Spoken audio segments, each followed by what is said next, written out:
saya akan menyebutkan 10 karakteristik dari otak yang membusuk.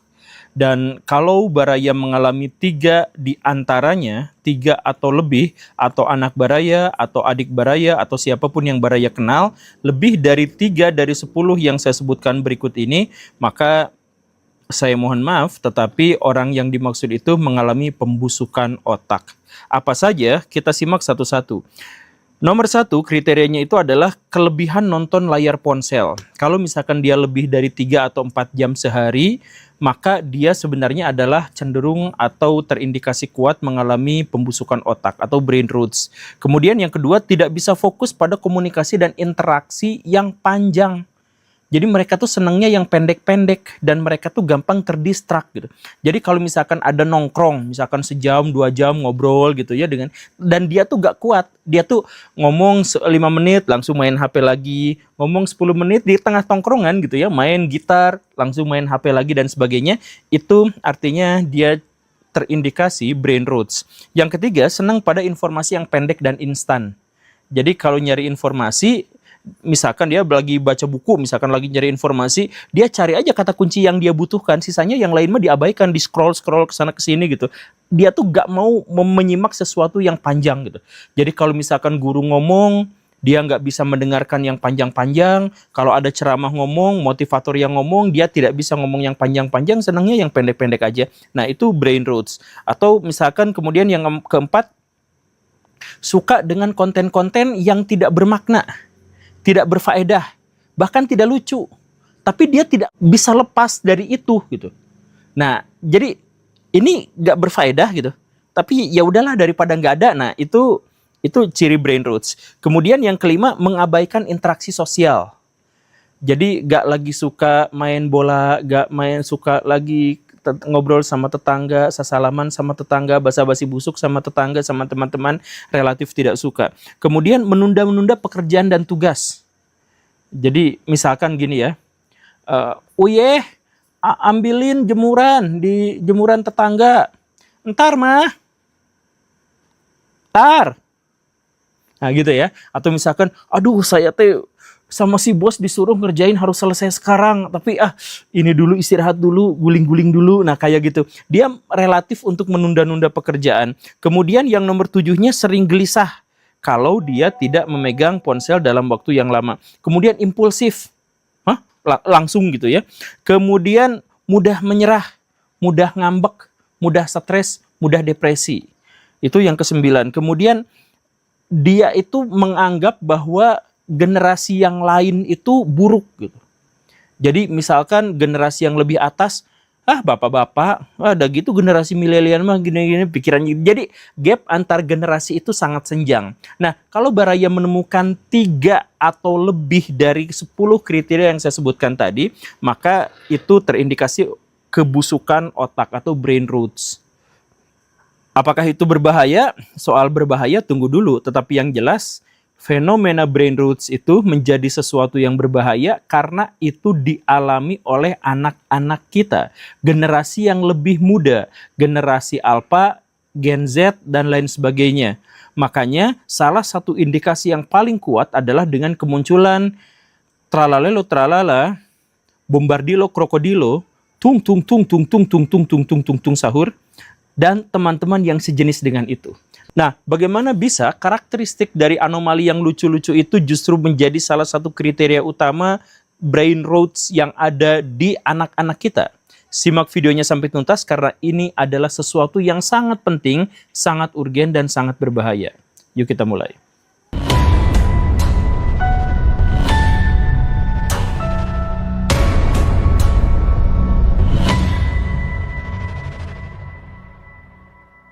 Pada tahun 2021, kantor YouTube di Amerika Serikat, alarmnya itu menyala dengan meraung-raung sangat kencang. Apa yang menjadi masalah adalah karena YouTube menemukan sebuah indikasi tentang adanya pesaing yang lebih kuat dan bahkan bisa merontokkan mereka. Apa itu? TikTok. Kenapa TikTok bisa menjadi pesaing dan bisa meruntuhkan YouTube? Karena TikTok itu lebih paham psikologi manusia dan kaitannya, interaksinya dengan apa yang terjadi di dunia saat ini, yaitu banjir informasi besar-besaran akibat internet. Jadi semua yang kita butuhkan, semua yang kita inginkan, semuanya ada di media digital dan sangat mudah diakses oleh manusia. Bahkan informasi-informasi yang tidak dibutuhkan oleh manusia itu bisa diakses bahkan tanpa sengaja.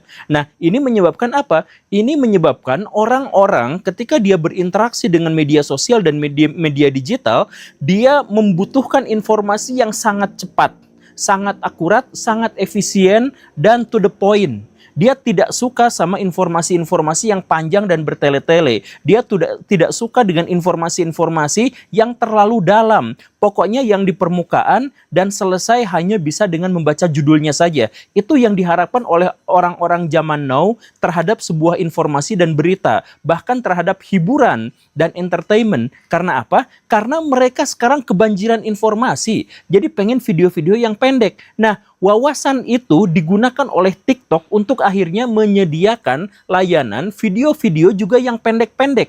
Semenit atau kurang dari itu. Dan luar biasanya apa? Benar, TikTok langsung bisa mengeksplorasi dan mengeksploitasi otak manusia agar menjadi adiktif terhadap video-video pendek mereka.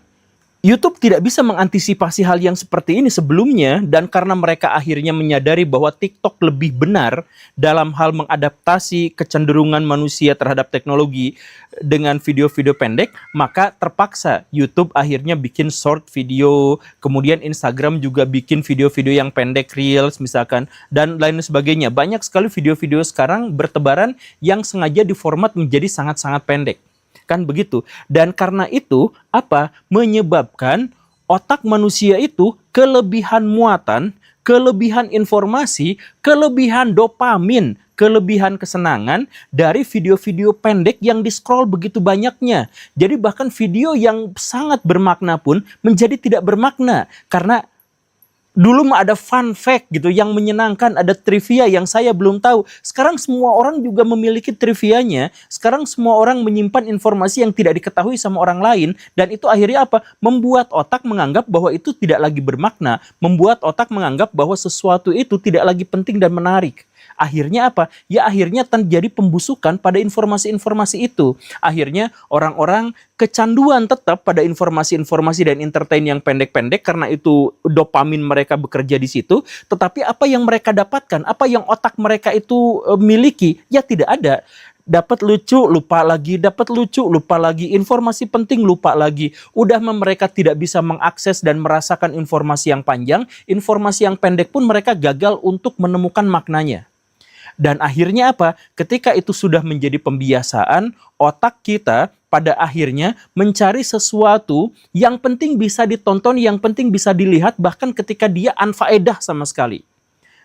Pembusukan otak ini pada akhirnya bisa kita lihat dengan salah satu yang viral di tahun 2023. Apa itu? Skibidi Toilet. Baraya coba cek video-video Skibidi Toilet itu. Apa serunya di situ? Gak ada. Apa pentingnya di situ? Gak ada. Apa entertainnya di situ? Gak ada. Bahkan disturbing. Jadi menceritakan kepala yang muncul dari lubang toilet.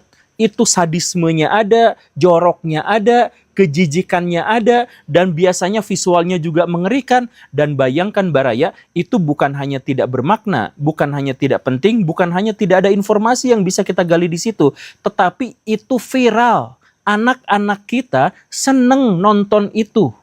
Artinya apa? Anak-anak kita mengalami kecemasan yang luar biasa yang tidak terbahasakan gara-gara dia terlalu banyak menonton media sosial dan media digital. Dia dopaminnya terus-terusan dikuras, dia kesenangannya terus-terusan dieksploitasi, dia tidak tahu, dia nggak bisa membahasakan kecemasannya ini. Dan ya namanya juga masih anak kecil. Akhirnya apa? Ketika ada sesuatu yang tidak bermakna, tidak penting, tidak lazim, itu menjadi daya tarik buat diri mereka sendiri. Sekali lagi, ketika anak-anak Baraya suka pada Skibidi Toilet, jelas itu ada gangguan mental di situ. Mungkin anak Baraya atau adik-adik kita itu tidak lagi mampu menemukan satu makna yang menghibur. Dan waktu kemarin misalkan saya ngobrol sama Tretan Muslim juga mengakui bahwa anak-anak yang lahir di tahun 2000 sekianan itu bahkan cara berkomedinya pun aneh gitu, absurd gitu. Indra Frimawan itu kalau ngejokes itu kan butuh otak kita untuk mikir gitu. Tapi kalau misalkan jokesnya yang generasi Alpha, Gen Z dan lain sebagainya, itu bahkan lebih nggak jelas lagi gitu. Ya karena apa? Ya karena mereka sudah benar-benar memahami dunia ini dengan cara yang berbeda. Dan pada akhirnya kita menemukan ada fenomena yang bahkan lebih berbahaya daripada skibidi toilet. Yaitu apa? Yang tadi itu Italian brain rot anomaly. Jadi termasuk tungtung sahur yang sebenarnya buatan Indonesia itu dan seharusnya kita banggakan. Tapi saya mohon maaf dalam hal ini menjadi indikasi penting bahwa anak-anak kita mentalnya, otaknya, intelektualnya lagi terancam. Mereka gagal untuk menemukan eksistensi, mereka gagal untuk menemukan makna-makna dari apa yang dia lihat. Sekarang saya ingin Baraya mengerti apa masalahnya di sini. Waktu kita kecil, generasi saya kecil, saya nonton film Doraemon. Film Doraemon itu banyak absurdnya. Tetapi ceritanya itu berjenjang, berkesinambungan dengan kausalitas yang jelas dan tegas. Pasti dengan karakter-karakter orangnya yang mewakili realitas kehidupan. Nobita yang pemalas, Giant yang otoriter dan lain sebagainya itu benar-benar bisa kita pahami. Kemudian ada juga orang yang suka dengan Superman. Kenapa orang suka Superman? Karena orang itu sebenarnya adalah orang-orang yang ingin menjadi pahlawan, orang yang berimajinasi menolong orang lain. Dan ketika dia gagal untuk bisa melakukan itu, maka dia senang pada karakteristik Superman. Artinya apa yang kita tonton sebenarnya mewakili apa yang ada dalam benak kita. Jadi kita senang Doraemon, artinya kita adalah seorang imajinatif. Kita senang Ultraman, kita senang Superman, artinya kita sebenarnya adalah orang baik yang ingin membantu orang lain. Kita senang SpongeBob SquarePants, misalkan betapapun absurdnya kartun itu mewakili keinginan kita untuk satir, untuk menyindir realitas yang kelam. Kan begitu. Jadi apa yang kita tonton dan apa yang kita sukai mewakili apa isi otak kita, apa isi hati kita. Begitu. Nah, sekarang saya tanyakan kepada Baraya, bagaimana ceritanya kalau misalkan anak-anak kita itu suka pada Bombardilo Krokodilo, atau Tungtung Sahur, atau Ballerina Cappuccina. Tayangannya secara visual absurd. Ceritanya absurd, nggak ada kebersinambungannya sama sekali. Kemudian narasinya pun absurd dari AI. Jadi semuanya dari AI, semuanya absurd, semuanya nggak nyambung, semuanya tidak sesuai dengan realitas. Bahkan mengkhianati realitas itu. Anak-anak suka. Artinya apa? Anak-anak kita sudah hidup di dimensi yang lain, di dunia yang lain, yang sama sekali tidak kita mengerti. Dan bahkan anak-anak juga tidak tahu kenapa mereka suka dengan itu. Itu kan absurd, itu nggak nyambung. Tapi kenapa mereka suka? Artinya apa? Ada sesuatu yang rusak dalam diri mereka. Mentalitasnya. Mungkin gara-gara mereka dikasih handphone terlalu sering dan terlalu lama. Mungkin karena mereka itu FOMO sama sesuatu yang beredar di media digital dan sebagainya.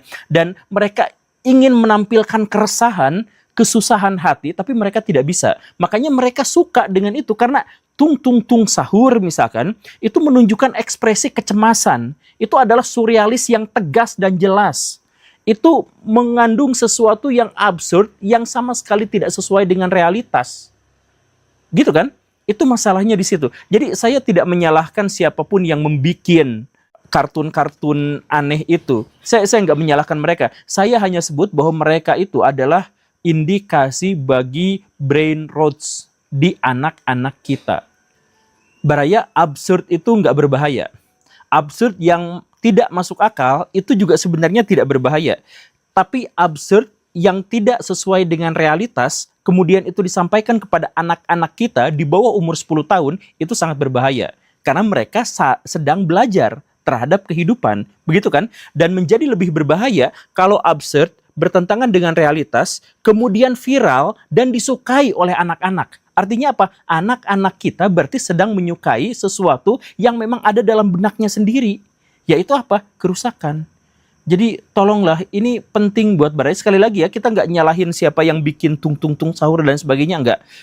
Kita cuma menyebut bahwa itu adalah indikasi kuat tentang pembusukan otak. Bahkan jauh sebelum saya mengatakan seperti ini, orang pertama yang mempopulerkan, orang Italia dengan tralalelo tralala itu kan juga sebenarnya mengasih nama karakter itu Brain Roads Italia atau Italia Brain Roads. Ya artinya apa? Ya Italia dengan otak yang membusuk gitu. Dan masalah itu bukan hanya mengarah dan fokus pada di situ. Kita menemukan ada begitu banyak masalah-masalah sekunder. Misalkan bahwa si anak-anak juga tidak tahu bahwa itu adalah tayangan yang sepenuhnya tidak untuk mereka. Ada adegan-adegan yang sebenarnya tidak seronok, ada adegan-adegan yang terlalu sadis, dan mereka tidak bisa membedakan itu. Mereka menganggap bahwa itu adalah sesuatu yang biasa. Ingat, yang absurd menjadi biasa, maka anak-anak baraya itu berpotensi benar-benar teralienasi di masa depan. Benar-benar tidak bisa bergaul dengan orang lain karena yang menjadi basis pengetahuan dan informasinya adalah sesuatu yang absurd seperti itu gitu. Dan sesuatu yang tidak bisa dibedakan mana tontonan anak-anak, mana tontonan orang dewasa. Itu masalahnya. Kemudian masalah yang lainnya misalkan soal kreativitas.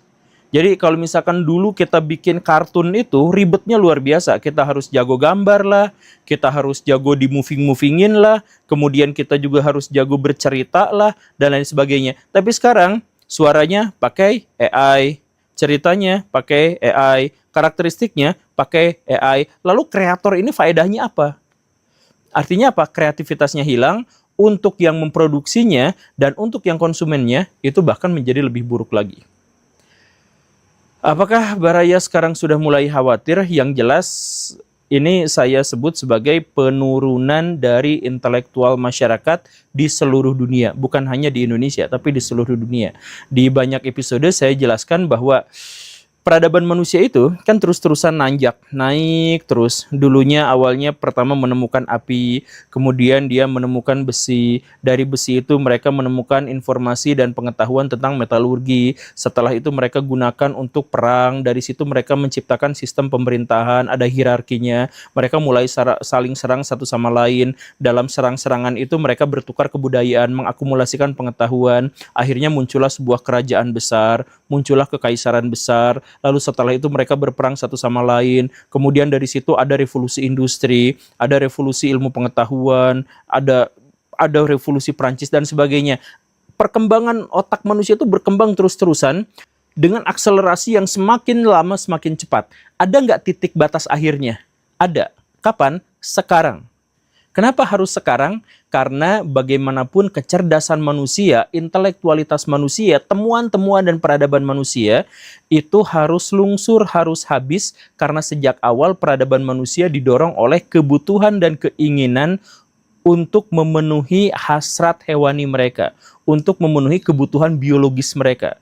Jadi kita menemukan misalkan alat untuk begini, alat untuk begitu, ya tujuannya adalah agar kita bisa tidur enak, bisa makan enak, melakukan perjalanan yang enak, berpasangan yang enak, berkeluarga yang enak gitu kan. Semuanya adalah kebutuhan-kebutuhan biologis yang dibalur dengan keenakan. Itu adalah tujuan dari pengetahuan, itu adalah tujuan dari peradaban. Nah, karena walaupun intelektualitas itu naik terus, tapi karena otak kita sebenarnya tetap adalah otak biologis, ya pada akhirnya tetap ada ujungnya. Dan ujungnya itu adalah ketika sekarang terjadi. Saking banyaknya informasi dan kesenangan, kita bosan sendiri dengan itu. Akhirnya bahkan yang absurd sekalipun kita simak itu, bahkan kita menjadi ketergantungan terhadap sesuatu yang absurd itu. Anak-anak kita menjadi seperti itu mungkin adalah tanda bagi awal mula kemunduran peradaban manusia, dan akhirnya mungkin ke depan kita akan menjadi kembali ke arah manusia purba. Ketika AI semakin lama semakin cerdas, manusia semakin kesini semakin bodoh. Silahkan pikirkan apa yang akan terjadi di masa depan. Terima kasih karena sudah menyimak. Saya Guru Gembul. Assalamualaikum warahmatullahi wabarakatuh.